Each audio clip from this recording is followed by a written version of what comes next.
Ladies and gentlemen, thank you for standing by and welcome to today's VMware's Q2 FY 2021 earnings call. I would now like to hand the conference over to your speaker today, Mr. Paul Ziots. Thank you. Please go ahead, sir. Thank you. Good afternoon, everyone, and welcome to VMware's second quarter fiscal 2021 earnings conference call. On the call, we have Pat Gelsinger, Chief Executive Officer, and Zane Rowe, Executive Vice President and Chief Financial Officer. Following their prepared remarks, we will take questions. Our press release was issued after close of market and is posted on our website where this call is being simultaneously webcast. Slides which accompany this webcast can be viewed in conjunction with live remarks and downloaded at the conclusion of the webcast from ir.vmware.com. On this call today, we will make forward-looking statements that are subject to risks and uncertainties. Actual results may differ materially as a result of various risk factors described in the 10-Ks, 10-Qs, and 8-Ks VMware files with the SEC. We assume no obligation to and do not currently intend to update any such forward-looking statements. In addition, during today's call, we will discuss certain non-GAAP financial measures. These non-GAAP financial measures, which are used as measures of VMware's performance, should be considered in addition to, not as a substitution for, or in isolation from GAAP measures. Our non-GAAP measures exclude the effect on our GAAP results of stock-based compensation, amortization of acquired intangible assets, employer payroll tax on employee stock transactions, acquisition, disposition, certain litigation matters, and other items, as well as discrete items impacting our GAAP tax rate. You can find additional disclosures regarding these non-GAAP measures, including reconciliations with comparable GAAP measures in the press release and on our investor relations website. Unless otherwise indicated, all financial metrics provided on this call are for the consolidated VMware entity, including Pivotal. Growth rates compare our Q2 FY21 results with the recast of prior period financial information to include Pivotal due to the Pivotal acquisition, which is accounted for as a transaction by entities under common control in accordance with GAAP. The webcast replay of this call will be available for the next 60 days on our company website under the Investor Relations link. Our third quarter, fiscal 21 quiet period, begins at the close of business Thursday, October 15, 2020. With that, I'll turn it over to Pat. Thank you, Paul, and to everyone who has joined our call today. In light of these uncertain times, I am pleased with VMware's solid execution and financial performance in Q2, driven by strength in our subscription and SaaS product offerings. We experienced good sales execution in both the Asia Pacific and EMEA regions, with some COVID-related challenges in the Americas. Our any cloud, any application, any device strategy continues to resonate with customers, and our 5 franchise platforms consisting of modern applications, multi-cloud, networking, digital workspace, and security help form the digital foundation that addresses customers' hardest technology challenges. As organizations everywhere navigate a world transformed by the pandemic, many of our customers accelerated their cloud plans while some slowed their on-premises projects. The on-premises impact was overcome by continued strength in our subscription and SaaS offerings globally, and we believe as the economy recovers, we will see resumption of on-premises projects. Over 20% of VMware's total revenue is now generated from our subscription and SaaS product offerings, with a greater than 40% increase year over year, and we expect our momentum to continue. Stay tuned to hear more about SaaS announcements at VMWorld in September. Now I'll turn to updates across the businesses. In the modern app space, we continue to see customers engage with Tanzu, our comprehensive portfolio of products and services that help customers modernize their applications and infrastructure and build new modern apps. This past quarter, we closed the acquisition of Octarine, which will help to further expand our intrinsic security strategy to containers and Kubernetes environments by embedding the Octarine technology into the VMware Carbon Black Cloud. As we continue to build relevance with the Tanzu platform in the federal sector, the United States Space Force has recently committed to the Tanzu platform to help deliver a continuous DevOps environment with increased velocity and agility. Next week, we are expecting thousands of enterprise developers to join us for our virtual Spring One conference as we continue to increase mindshare with this audience. We continue to further our multi-cloud strategy, which includes our cloud platform, cloud services, and cloud management offerings. We are helping customers with cloud modernization and cloud migration while also innovating across the cloud platform and ecosystem. We have reached general availability status for new first-party services offerings with Google Cloud and Oracle. In addition, Microsoft unveiled its next-generation Azure VMware solution earlier this quarter. We announced availability of the second generation of VMware Cloud on Dell EMC, a Dell Technologies cloud service from VMware that delivers simple, more secure, and scalable infrastructure as a service to customers' on-premises data center and edge locations. We also launched new capabilities for VMware Cloud on AWS for app modernization, business continuity and resiliency, and cloud migration. We are further enhancing VMware Cloud on AWS with our Datrium acquisition, which will expand the VMware Site Recovery offering with Datrium's world-class cost-optimized disaster recovery as a service solution. With VMware Cloud Foundation, we have continued to see major adoption at large firms like Daimler, and have seen a number of large customers across financial services and service providers reaching production at scale in the past few months. Additionally, Forrester positioned VMware as a leader in the Q3 2020 Forrester Wave for infrastructure automation platforms, and IDC has ranked VMware #1 in the worldwide cloud system and service management software. Our increasing focus on network security was reinforced this quarter with our acquisition of Lastline, a pioneer in anti-malware research and world-leading AI-powered network threat detection and response. Lastline is being integrated into NSX to provide a complete internal firewall capability, enabling NSX to address broader opportunities across data center and cloud and branch firewall sectors, while accelerating the customer journey towards intrinsic security. We are seeing good adoption of our load balancing offering as large customers at scale build out their cloud environments and replace legacy hardware appliances. As an example, a large financial institution has chosen NSX Advanced Load Balancer as their de facto next-generation load balancing solution.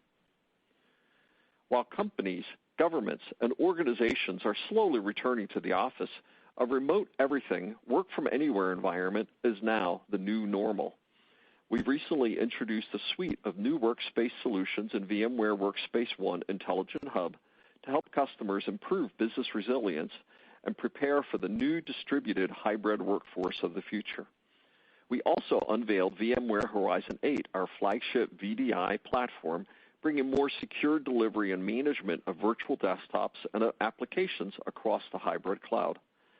VMware has been recognized as a leader in the August 2020 Gartner Magic Quadrant for Unified Endpoint Management for the third consecutive year. Across the globe, the race is on to bring 5G from idea to wide deployment. Communication service providers have two options as they build out their 5G capabilities: the legacy, vertically integrated, hardware-reliant proprietary platform, or a cost-effective, open, interoperable, software-defined platform that can enable a large ecosystem to build innovative services. We view the VMware Telco Cloud as the software operating system for 5G and beyond, and our momentum in the last quarter shows the industry is agreeing.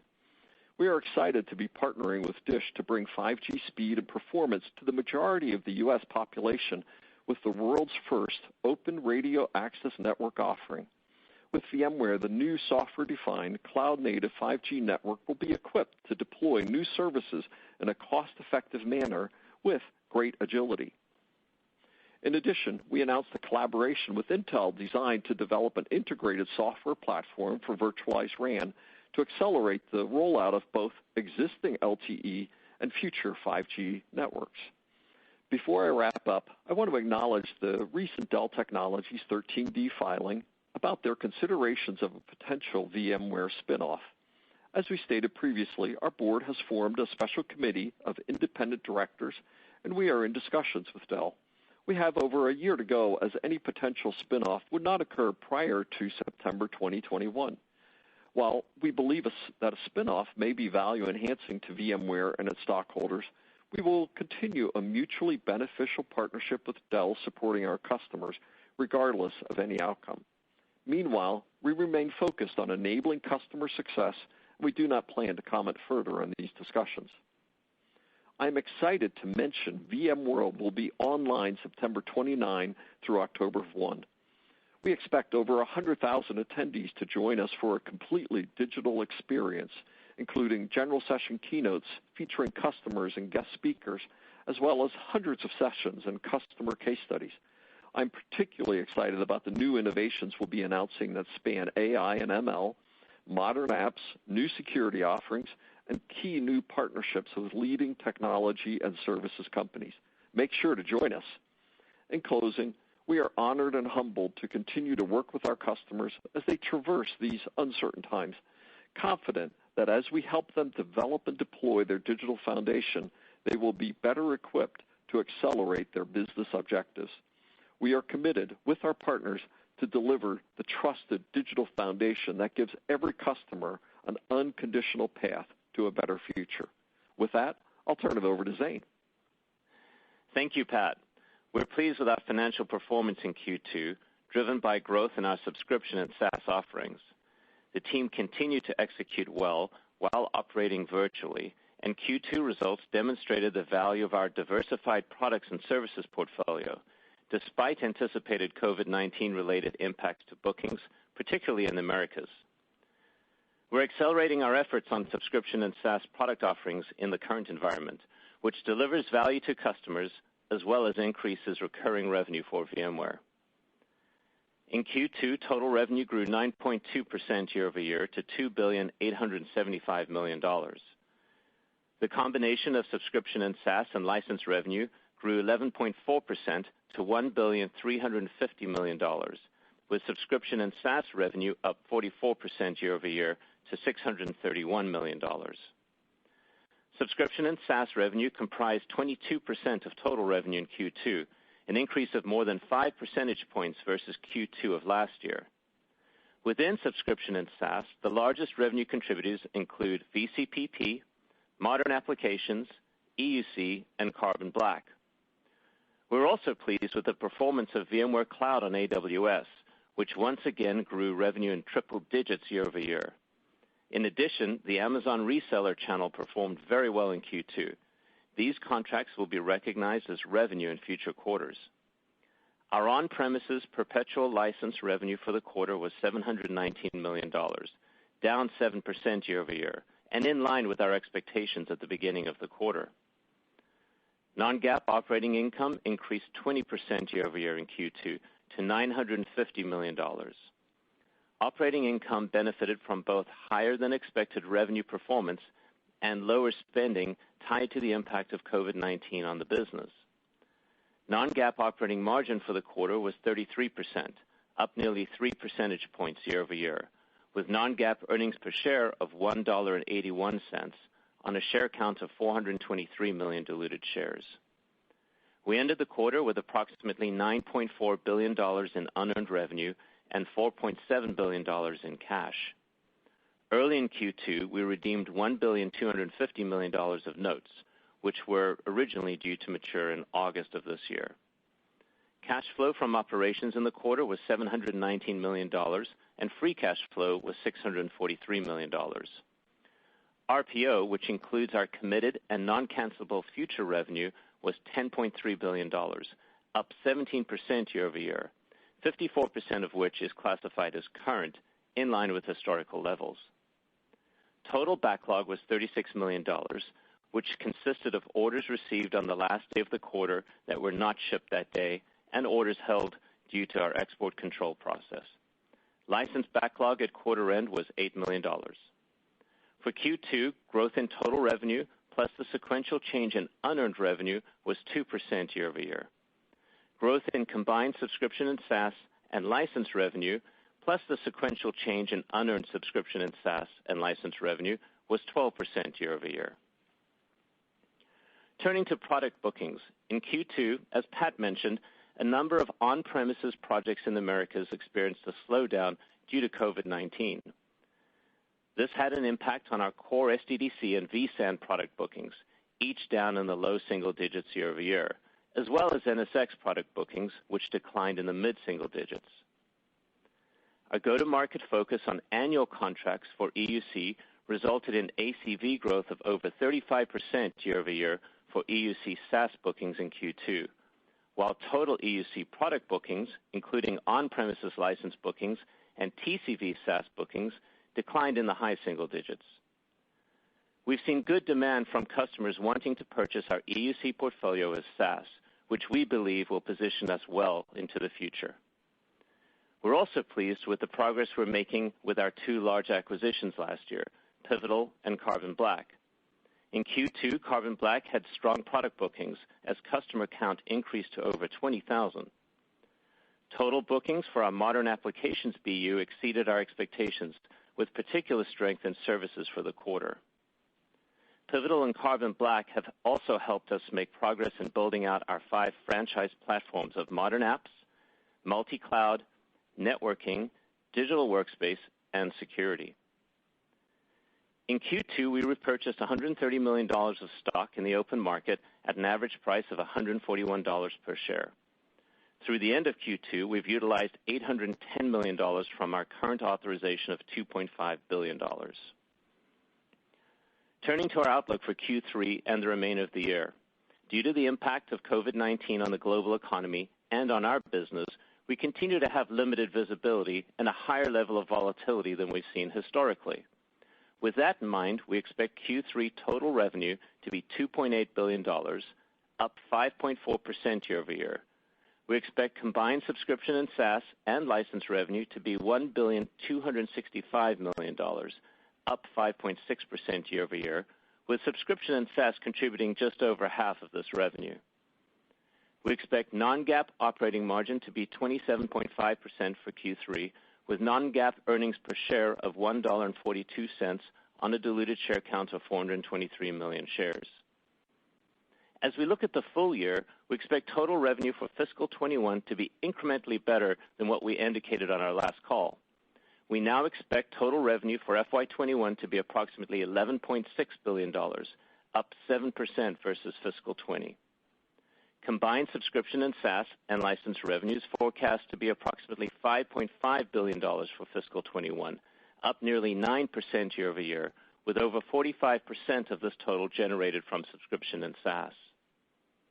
We expect operating profit for the full year to benefit from some of the short-term COVID-19 impacts on expenses that we've seen in the first half of the year, including variable costs such as T&E, employee-related, and facilities expenses.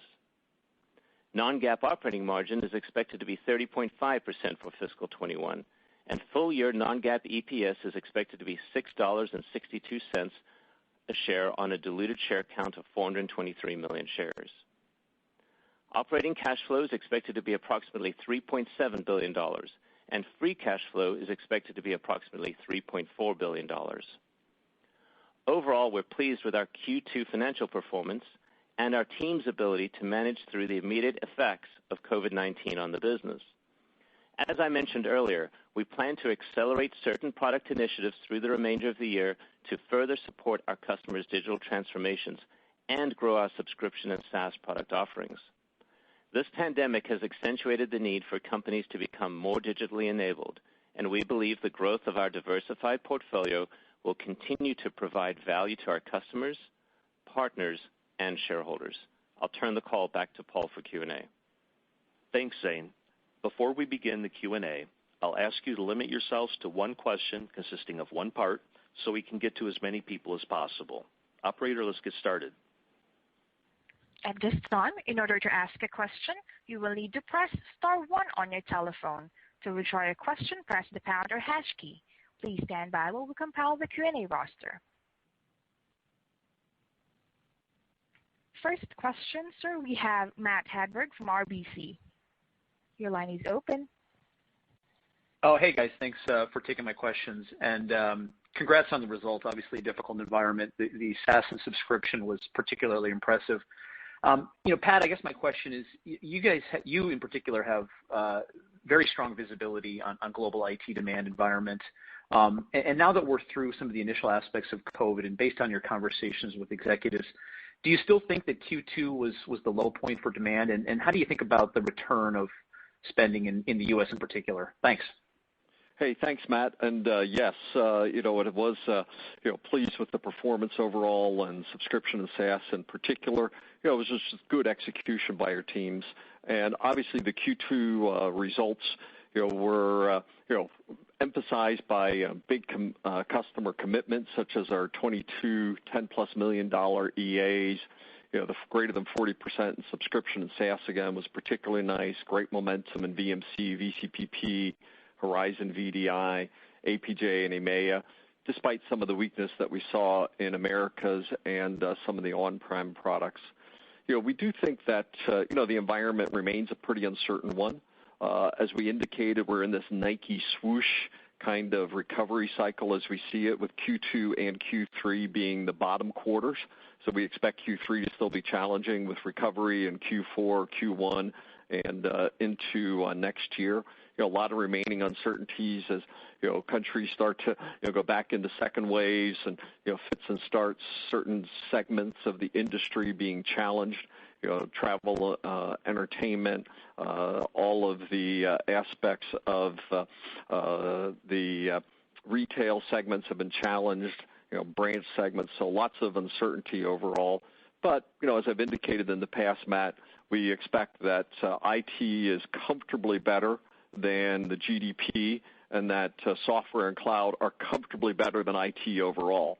And we see that continuing to be the case, but we still think it's several quarters of recovery until we're back to a more normal economic environment.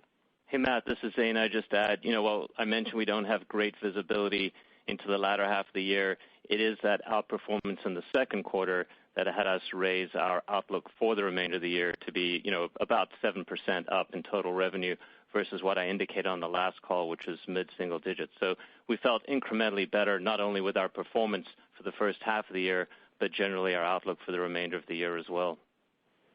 Thank you, Matt. Next question, please. Next question, we have Mark Murphy from J.P. Morgan. Your line is open. Thank you very much, and I'll add my congrats. And to Zane's point there, great to see the increase in the full year guidance.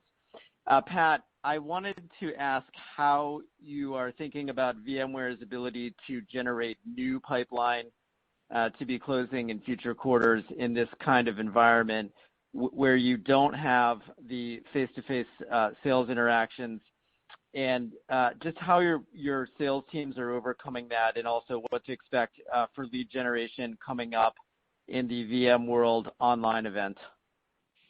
Yeah, it's a great question, Mark, and thank you for that. And overall, when we comment on this last quarter, that was one of the areas of uncertainty, is how well we could do for generating a new pipeline. And we do think with the increase in the second half guide that Zane just referenced, that we're more comfortable incrementally, that we have been able to generate pipeline. We do see that building. We particularly see it in segments like telco, like financial services, like government. Those areas in particular that we're seeing more strength in the business. And we continue to build these new sales muscles as we've described it. Clearly, there's been a rebalancing of IT budgets. In areas they've just been extremely successful with work from home and how quickly we were able to adjust. Some of the on-prem projects were pushed a bit down, and access to data centers, so a bit more challenging. But overall, we feel good about the pipeline generation that we've seen and are laying clear that we can see momentum build in the second half and into next year. Thank you, Mark. Next question, please. Next question, we have Kash Rangan from Bank of America. Your line is open. Hi. Thank you very much. Congratulations on the quarter. The subscription and SaaS product offerings growth of 44% looks very solid. It's increasing as a percentage of revenue. I'm curious if you can elaborate your thoughts on how you plan to accelerate certain product initiatives. It looks like you certainly want to make this a bigger profile as far as your business is concerned. I'm curious if we can connect the product initiative with digital transformation to help connect those dots and help us see how this could be made possible. Thank you so much once again. Yeah, thanks, Kash. And overall, it was another good quarter in the subscription and SaaS area for us. And obviously, offerings like VMC on AWS, triple-digit growth again, and really good momentum from the Amazon sales channel. We also saw VCPP, be incrementally stronger in Q2, which was nice to see also. And then the new areas like security and Pivotal, right, as we bring those into the company and we start having success of making those part of our bigger sales and bigger deals, we expect that's going to be an area of acceleration, and those are subscription and SaaS, as you know. And then areas like EUC and the VDI offerings. So overall, a good set of offerings now are really getting the scale and maturity in the offerings. We are going to be making more announcements at VMworld around additional subscription and SaaS solutions and programs to accelerate those offerings. We expect that it will be a bit more modest in the growth rate next quarter, year over year, as we start to lap some of the Carbon Black acquisition that we are been able to uniquely benefit from. But overall, we continue to see this being a strong area of growth, one that we're putting more focus on, and obviously one that our customers have been very pleased with. And in this COVID environment where there just has been an acceleration of cloud and SaaS offerings overall, we're leaning into that, I think, at a very good time in where the markets are overall. Thank you, Kash. Next question, please. Next question, we have Markmurdler from Bernstein. Your line is open. Thank you very much, and also congrats on the quarter. It's nice to see. Subscription and SaaS was strong, but license was down as you expected year over year. Could you give a bit more color on exactly how license is acting? Are you seeing the trade-off between the same solutions driving what would have been a license revenue to a cloud revenue, or are you seeing more of a shift between specific products occurring that's negatively impacting the licenses? And specifically on the products themselves, has it been acting as you expected? Sure, Mark, I'll start, and then I know Pat will have a few comments as well. I mean, generally speaking, yes, it is, and as we pointed out, we were clearly impacted, by COVID, and most particularly in the Americas. It has been acting in line with our expectations. We talked about pre-COVID as we set up the year that this would be a year where we'd be focusing more on our subscription and SaaS businesses. So while it's off, and we actually expect it to be off, if you look at our Q3 guide, we expect it to come off further. Part of that was planned for as we laid out the year, even pre-COVID, but there's no doubt that license has been more impacted with COVID than, say, our subscription and SaaS products. Yeah, and a few points to add on the license. Clearly we were expecting sub-SaaS to be faster and license to be less so. Some of that was uniquely impacted by the Americas and the on-premise offerings that we've already indicated, so that was a little bit weaker than we were initially forecasting for the year, but is somewhat offset by the strength in subscription and SaaS. We do believe as the year goes on and as the economy accelerates that we do expect to see recovery in that area and some of the specific products inside of that. And I would also emphasize again, examples like 22 ELAs over $10 million, right? It's compared to 13 last year, we are still seeing this large strategic commitment to VMware, and those 22 ELAs are largely license-based offerings, even though increasingly we're seeing it in those large ELAs, subscription and SaaS as well. So overall, the strategic commitment is high to VMware, acceleration of subscription and SaaS, and the segments that we saw that weakness were largely what you'd expect. Things like travel, entertainment, healthcare, and such were the ones that were more uniquely impacted as overall IT budgets were reprioritized. Thank you, Mark. Perfect. Next question, please.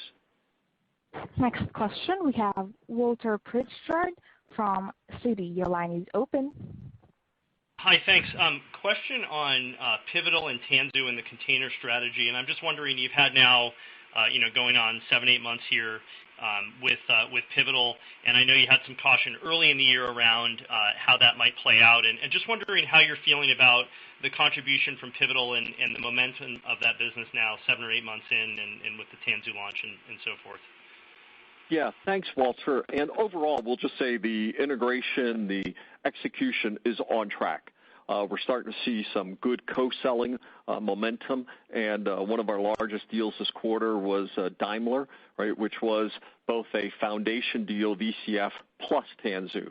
So these integrated deals of both the run environment as well as the build and manage environment are really coming together for us, and we're quite excited about that. We had successful Tanzu launches of vSphere 7, Tanzu Kubernetes Grid, the base Kubernetes offering, the management Tanzu management offering, TMC as we call it. All of those are now starting to gain momentum. We did exceed our overall bookings for Tanzu in the quarter, so we're starting to see the momentum emerge. And we'll say overall there's a marked increase from customers' interest in app modernization. And as they move their Kubernetes project sort of from this original phase of developers playing around with it and moving into the enterprise production phase, the value proposition of VMware is starting to really materialize. Also, some of our largest deals in Q2 included it, such as our DISH deal, some very large government agencies such as Space Force with an 8-figure commitment to the Tanzu platform, all a testament of the network effects and synergies of it being a part of VMworld.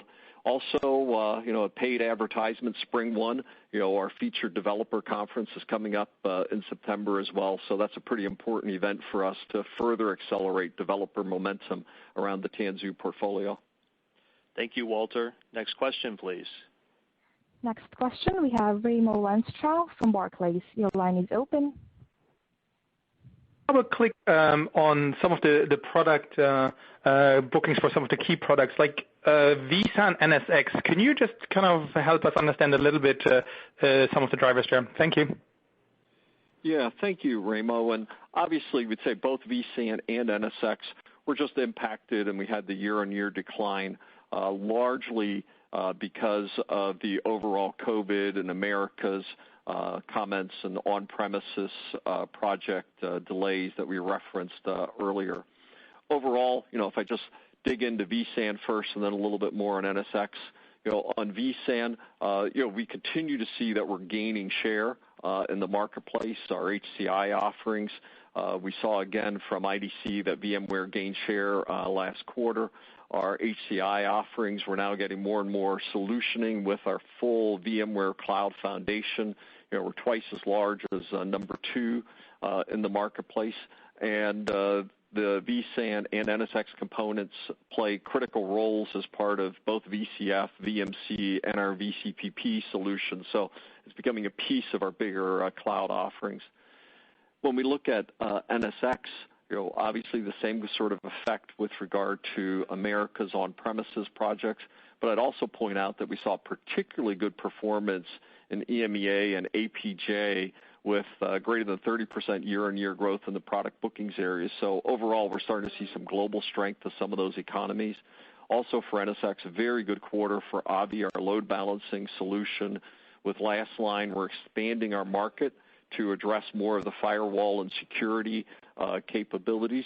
We'd also say that we had a little bit of unique issue that a lot of our pipeline for VeloCloud was associated with retail, hospitality, travel solutions where a lot of branch projects and a lot of those for obvious reasons were delayed or put on hold. So we had a little bit of unique issue on VeloCloud. But overall, we're very confident in our vSAN and NSX strategy. The portfolio was strong, and we're seeing more and more market opportunities in front of us. And we do expect that we'll see good momentum in those areas as we go forward. Thank you, Raymo. Next question, please. Next question, we have Phil Winslow from Wells Fargo. Your line is open. Hey, thanks guys for taking my question, and congrats on a strong quarter, especially in this environment. I have a question about the accelerated shift to cloud, which a lot of people are thinking is going to be the result of the COVID-19 pandemic. Kind of two parts here. How do you view sort of VMware as positioned to help your customers accelerate that shift with things like Cloud Foundation, obviously the cloud partnerships that you have, but also can you talk through sort of the monetization of it? We think about sort of lift and shifting an on-premise workload to the cloud. What is the monetization opportunity for you?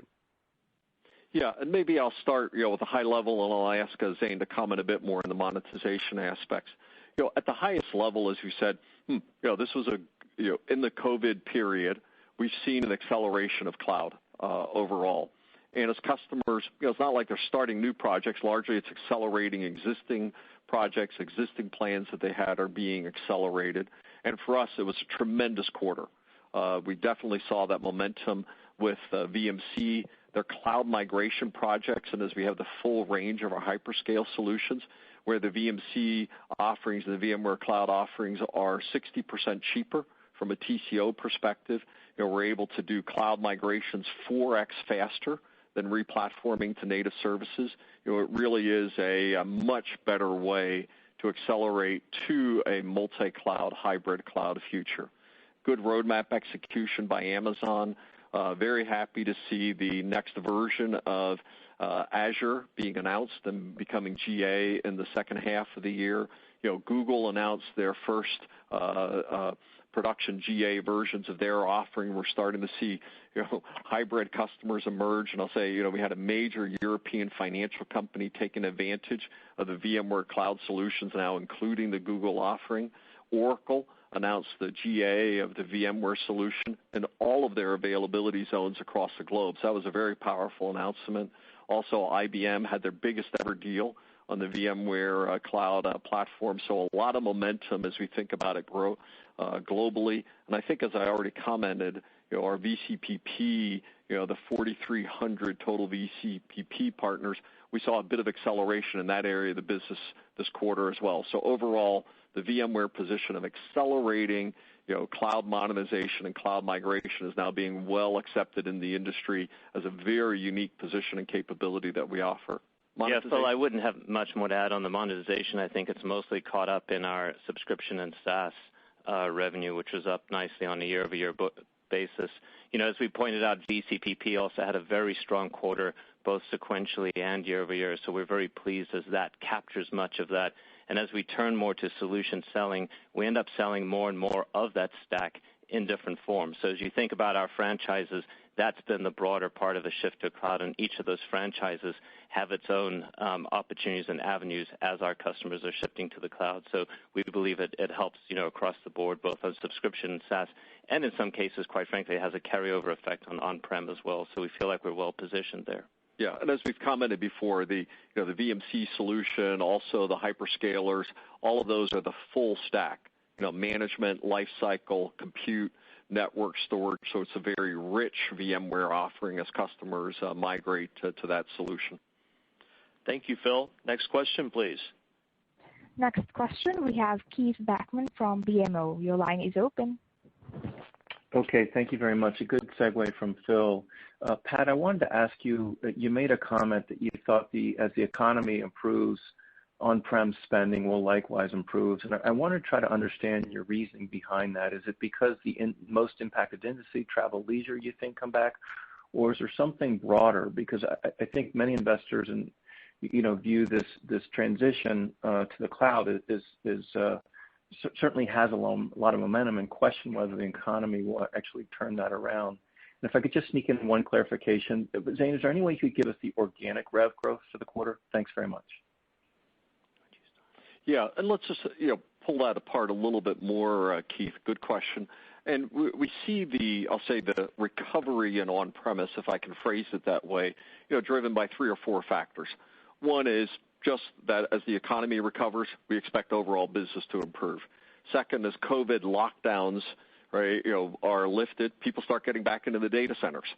Also, many of these projects have very powerful economics associated with them, where, my on-premise environment, 30-40% cheaper than a public cloud-only environment, powerful economics to be unleashed. And we've also seen that many of those projects now of the industry leaders, as we've talked about before, customers like FedEx and Comcast and JP Morgan, customers who've gone big on this strategy, Bank of America, all of these have now demonstrated at scale economic value in an on-premise and hybrid environment.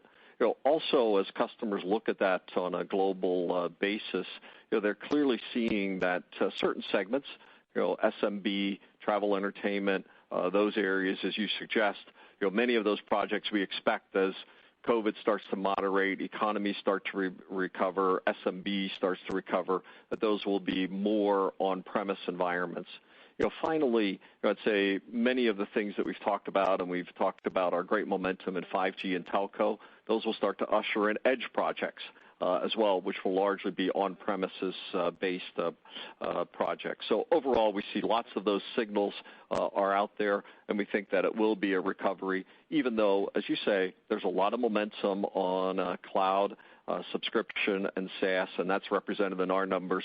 But I think as we look at our pipeline, we're pretty comfortable that our comments are backed by good, solid data as measured inside of the pipeline that we're seeing for the rest of the year and into next year.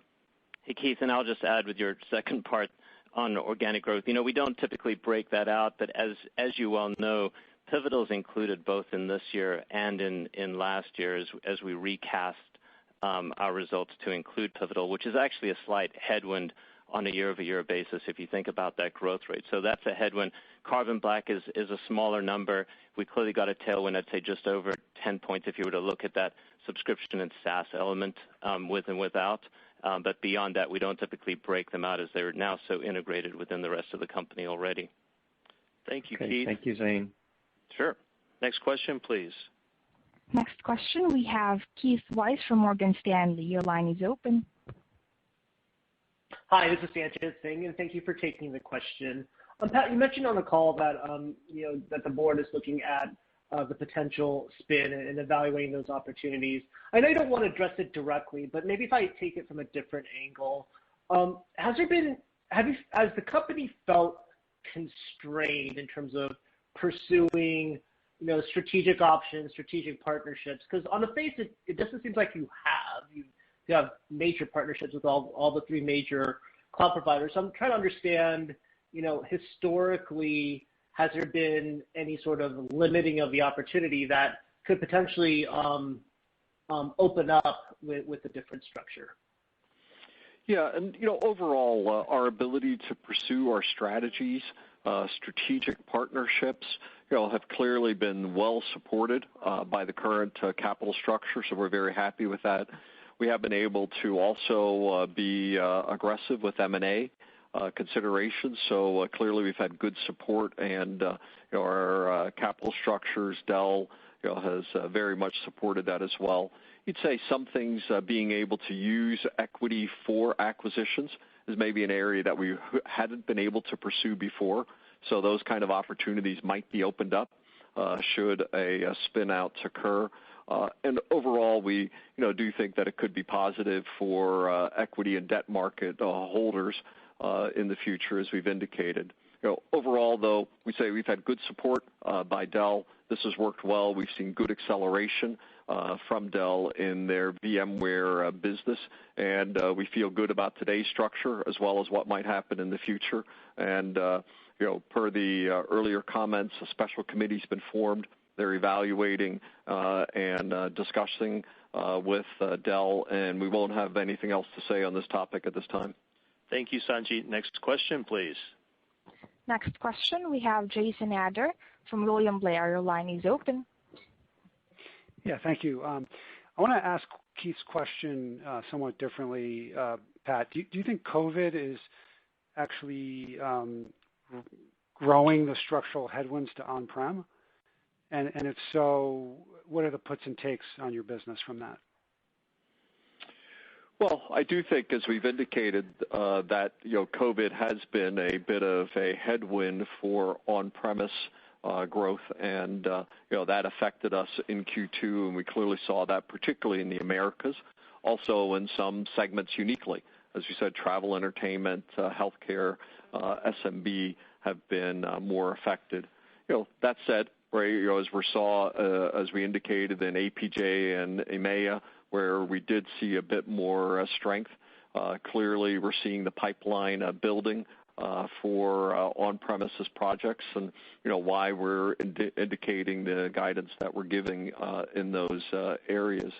But when you get down to it, a multi-cloud, hybrid cloud solution set simply has compelling economics. And we've seen that from a number of customers now at scale, and economics always matter. And the on-premise environment clearly also has some governance benefits associated with it for data management and data privacy. Also, there are certain highly sensitive security related segments of the market. So overall, clearly it has been a headwind, and we expect that it will be somewhat as we continue to work through the swoosh, as we've called it, of recovery. As you've seen in our numbers and others, there's a lot of excitement around some of the subscription and SaaS offerings, and clearly that's becoming a bigger benefit for our business as well. Thank you, Jason. Next question, please. Next question, we have Brent Thill from Jefferies. Your line is open. Thanks. Good afternoon. Pat, is there anything in the license component that you couldn't subscriptionize or put into a recurring cloud package? So meaning, could you take any of the on-prem services? Is there anything prohibiting architecturally you doing that, or is this or is there some other concern over that?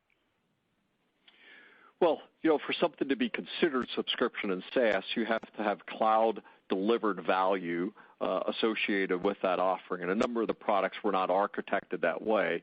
It's not that they couldn't be architected that way, as we're seeing in many cases, as we've done, for instance, with the VDI or the Horizon solution. It's essentially the same bits. Now that over a couple of years we've re-architected it to become a cloud-based solution. We see a number of those capabilities across the product portfolio. We now are offering that, for instance, with the vRealize products, where we've built the products now as a cloud-based product, even managing on-premise environments. So we're one by one going through the portfolio and bringing more cloud and subscription value into those offerings. And as those become fully available, that becomes also an element of our subscription and SaaS business as we deliver more of that as a cloud-delivered offering.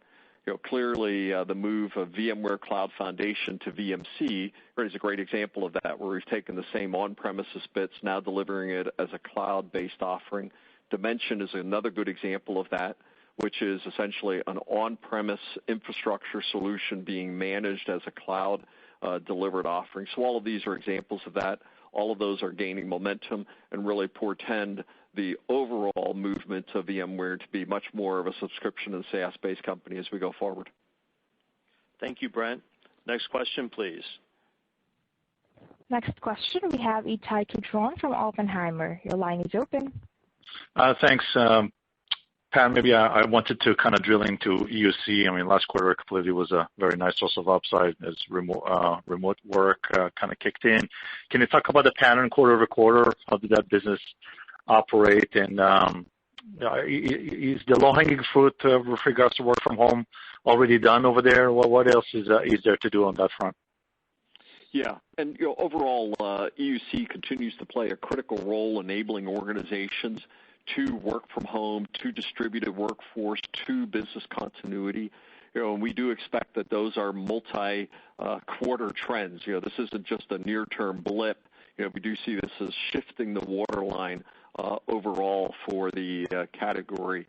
We did see Q2 saw the same kind of benefits, particularly in the Horizon VDI solution that we saw in Q1. The Q2 mix, though, was more weighted toward the SaaS solution versus license in Q1. So customers largely, if they needed more license in this triage phase, they acquired them in Q1. We saw that. Now it's much more deploying the scalable Horizon cloud-based solutions. Consistent with the COVID impact in Americas, though, we did see some impact on our transformative Workspace ONE deals in Q2 of the year.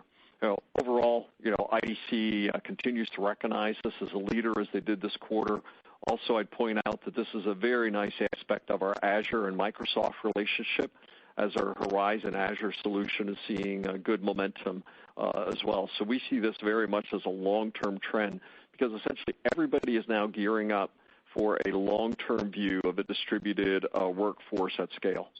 Ittai, I'd just add, our EUC product bookings are primarily SaaS, and within that, the sales teams have been focusing on the annual contracts, which helped drive our ACV up over 35% year over year. So a lot of dynamics within that Q2 number, but we were pleased with the ACV increase on a year-over-year basis. Thank you, Ittai. Next question, please. Next question, we have Alex Kurtz from KeyBanc. Your line is open. Yeah, thanks for taking the question. Hope all is well. Just on the second half of the year and what you're expecting as far as close rates, implied close rates from what you saw in the quarter versus what you expect in the next couple of quarters. And then OpEx, it's just been a challenge, this quarter, next quarter, as far as bringing new people in and hitting headcount targets. So kind of what the implied views are on close rates and OpEx. Yeah, I'll take the first part of that and let Zane talk about OpEx. Overall, we feel good about our pipeline for the second half of the year. We've done quite a thorough analysis of what that looks like. Based on that pipeline is the increased guidance that Zane commented on earlier. Those close rates are, I'll say, our typical close rates, and we do feel quite comfortable with that. Clearly, we've taken a more conservative view of that, given the turbulence that we have in the marketplace overall. It's a very unpredictable environment, given all of the different dynamics across the industries. But we've done a pretty thorough scrubbing of that pipeline. Feel that this Nike swoosh, as we've called it, as it takes place over several more quarters, leads everybody to be a bit more careful with how we manage it, so a lot more scrutiny on the pipeline. And as I commented on earlier to one of the questions, that we are developing the muscles to build that pipeline virtually as well. So we do feel comfortable that the deals are real, the business is there, and we've shown in Q1 and Q2 that we can execute it. Yeah, and just touching on OpEx, I think we lost you on some of the question there, but generally speaking, hiring has been strong. We feel good about growth rate, with our teams through the course of the year. I would bracket some of the OpEx into COVID-related, and obviously that, we hope will be short-lived. We actually want to have teams out there selling more, and we want to actually be spending on marketing and sales programs because we believe strongly that it drives top-line growth. All that being said, as you see, we're exceeding our expectations on the amount of spend, tied to some of the savings we're seeing, with the COVID atmosphere that we're in. And you see that drop down to the bottom line. But some of that we expect we will start increasing through the course of the year. Yeah, and maybe I'll just pile on. We never stopped hiring, right? And that also gives us a maturity to particularly our sales teams to go execute. So we've continued to build those sales teams through the year, getting them on the new product areas, bringing them in, getting them up to speed. We're continuing to hire in Q3 and Q4 as well. So we have, the teams, the capacity, particularly in the sales area, to go execute the business that we've laid out. Thank you, Alex. Next question, please. Next question, we have Robert Majek from Raymond James. Your line is open. Thanks. It's been close to a year since you acquired Carbon Black. Can you elaborate on how you're feeling about the acquisition at this point and where you stand in terms of integrating it with the existing portfolio? Yeah, thank you. And overall, we're very happy with the acquisition, the team. It just feels like it's always been part of VMware, a great cultural fit. We had strong bookings growth in Q2. We're at 20,000 customers now. ARR grew almost triple digits for our cloud-based offerings. In June, we added LastLine to the portfolio. We closed Doctorine, so we're beefing up our overall security portfolio of products. Also, this aspect of the synergies of bringing this intrinsic security and integrating it with our Dell Unified Workspace, our Workspace ONE, our NSX, our vSphere offerings, all of those integrations are well underway.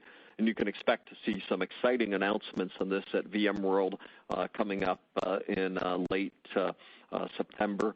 We had some great wins. Conduit was a great win. Okta, Zoom, a major federal agency. So we're starting to get much more of the VMware effect, where we're able to make them part of bigger deals, bring them into more enterprise portions of the market, where before the Carbon Black was part of VMware, they were much more of a low-end enterprise commercial play, and we're now starting to bring them into the large enterprise customers as well. And if anything, COVID is driving a bigger footprint of protecting remote workforces. Customers now went from 100 sites to 10,000 sites.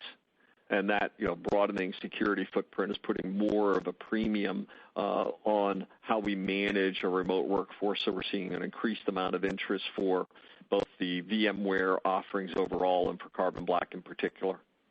Thank you, Robert. It looks like we have time for one more question. So the next question will be the last question, please. Last question, we have Brad Zelnick from Credit Suisse. Your line is open.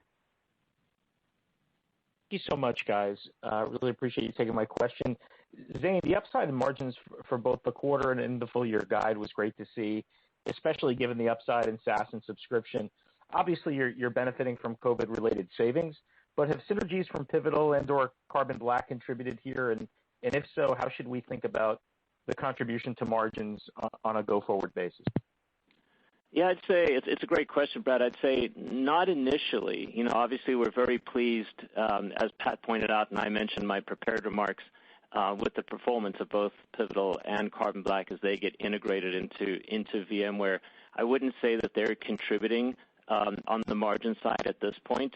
It's more some of the COVID-related short-term impacts that we're seeing as far as significant margin improvement.